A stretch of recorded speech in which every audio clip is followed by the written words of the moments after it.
Assalamualaikum warahmatullahi wabarakatuh. Bismillahirrahmanirrahim. Sebelah kaedah pengajaran Rasulullah sallallahu alaihi wasallam, guru dan pendidik teragung.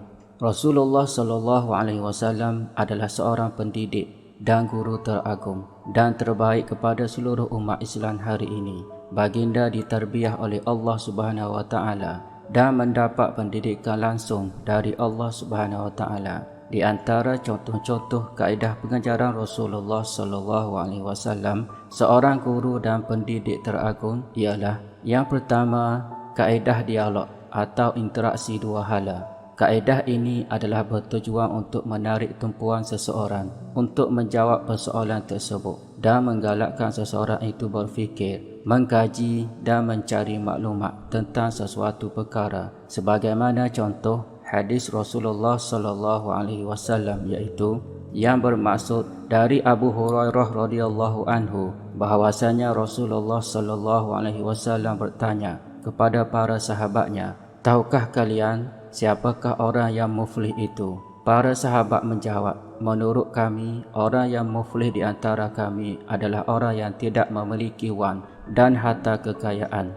Rasulullah sallallahu alaihi wasallam bersabda, "Sesungguhnya umatku yang muflih adalah orang yang pada hari kiamat datang dengan solat, puasa dan zakat, tetapi ia selalu mencaci maki, menuduh dan makan harta orang lain, serta membunuh dan menyakiti orang lain.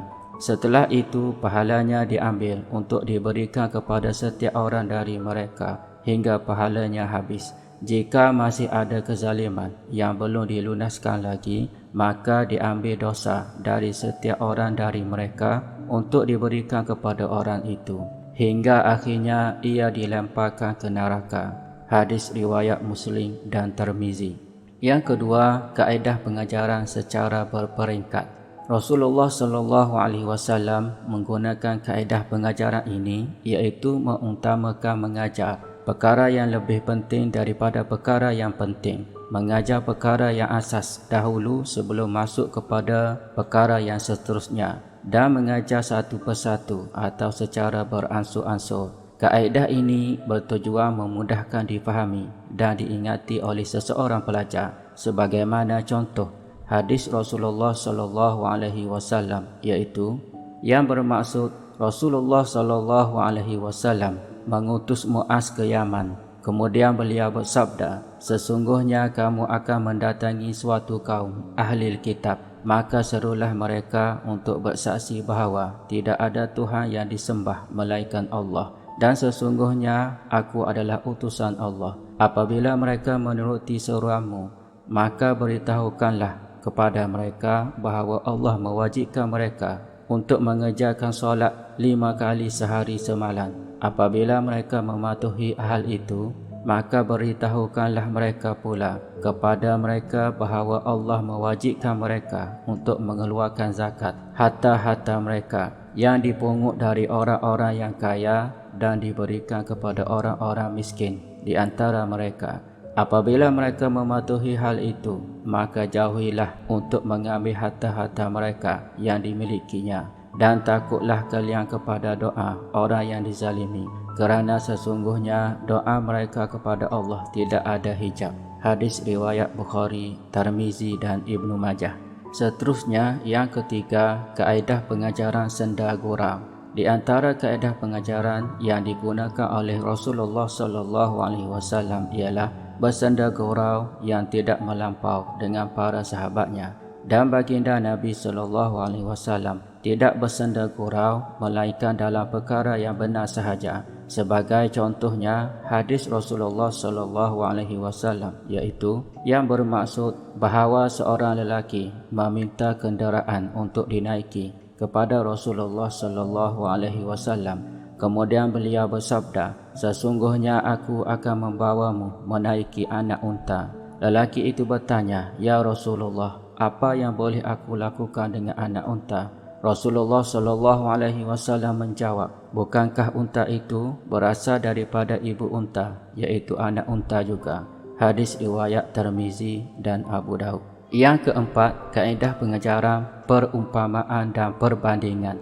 iaitu Nabi SAW menggunakan kaedah ini bagi menerangkan sesuatu perkara kepada sahabatnya apa yang ingin baginda sampaikan. Kaedah ini sangat berkesan di dalam menyampaikan sesuatu perkara. Ia mempunyai maksud yang tersurat dan tersirat. Contohnya hadis Rasulullah SAW iaitu yang bermaksud dari Abu Musa radhiyallahu anhu dari Rasulullah SAW. Beliau bersabda, sesungguhnya perumpamaan sahabat yang baik dan sahabat yang buruk adalah seperti penjual minyak wangi dan tukang besi.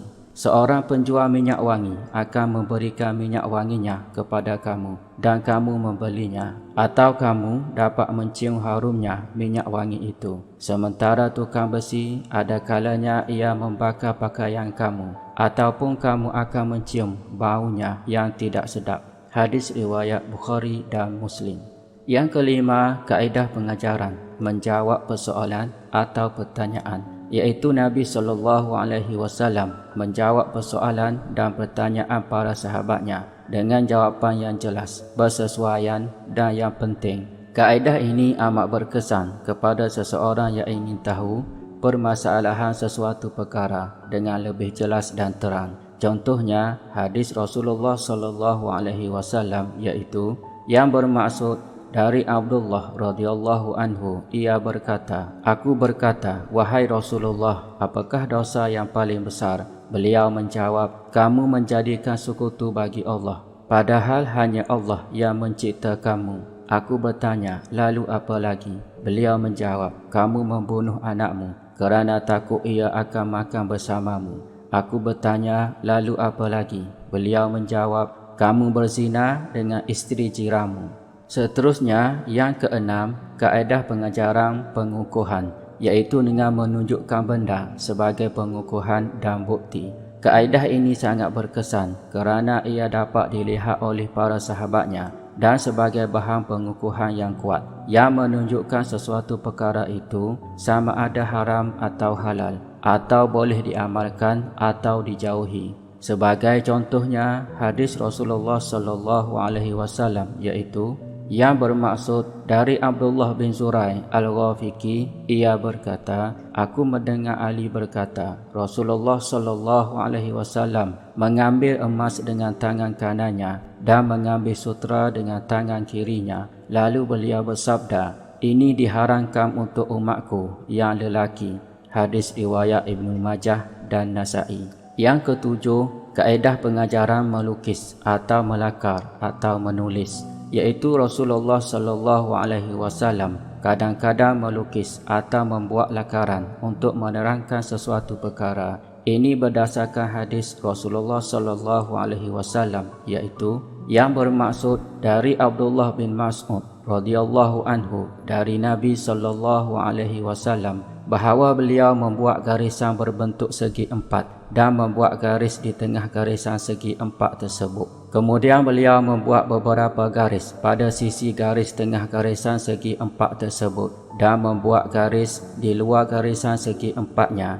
Lalu beliau bersabda, tahukah kalian apakah ini? Para sahabat menjawab, Allah dan Rasulnya yang lebih mengetahui. Beliau bersabda, ini adalah manusia digambarkan dengan garis yang di tengah. Sementara garis-garis ini yang berada di sisinya adalah rintangan-rintangan yang menghimpit atau yang menggigitnya dari segala tempat. Jika ia berbuat salah, maka ia akan terkena garis ini. Adapun garisan segi empat adalah ajal yang mengelilinginya, dan garis yang berada di luar adalah cita-cita. Seterusnya, yang ke-8, kaedah pengajaran pengulangan sebutan atau kata-kata, iaitu Rasulullah SAW mengulangi sebutan atau kata-kata baginda terhadap sesuatu perkara yang ingin disampaikan. Biasanya perkara tersebut adalah sesuatu perkara yang penting dan perlu memberi perhatian terhadapnya. Contohnya hadis Rasulullah SAW iaitu yang bermaksud Nabi SAW berkata, apakah kalian mahu aku beritahu dosa-dosa yang paling besar? Baginda mengulanginya 3 kali. Mereka menjawab, mahu, wahai Rasulullah. Maka baginda bersabda, menyekutukan Allah derhaka kepada kedua ibu bapanya. Lalu beliau duduk dari pembaringannya, kemudian melanjutkan sabdanya, dan kesaksian dusta atau ucapan dusta. Dan baginda terus sahaja mengatakannya berulang-ulang, hinggakan kami mengharapkan semoga baginda diam. Hadis riwayat Bukhari dan Muslim. Seterusnya, yang kesembilan, kaedah pengajaran, peringatan dan nasihat.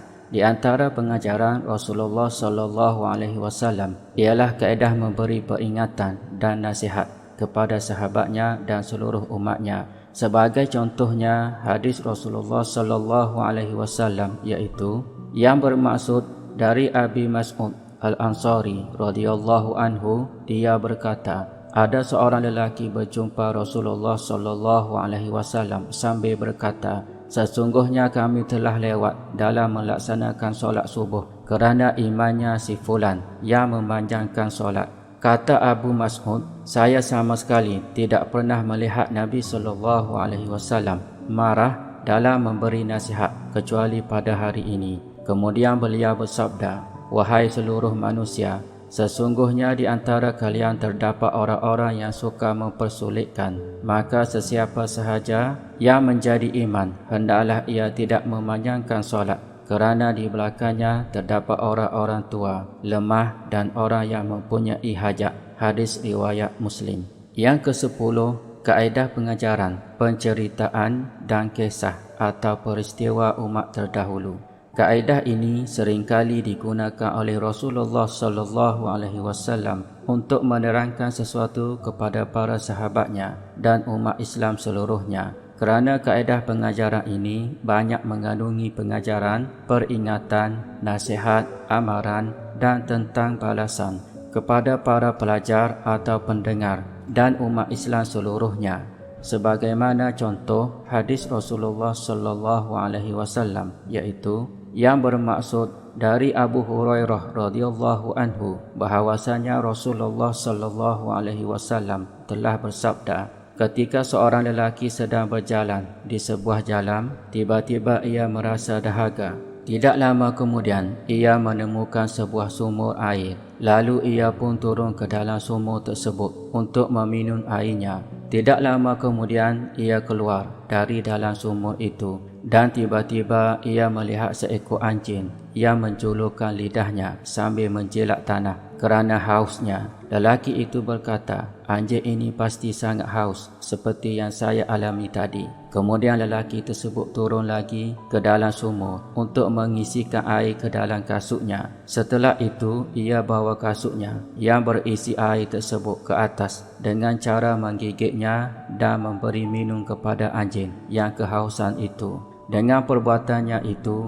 Allah membalas kebaikannya dan mengampuni segala dosanya. Para sahabat bertanya, ya Rasulullah, apakah kita akan mendapat pahala jika kita berbuat baik dan sayang kepada binatang peliharaan kita?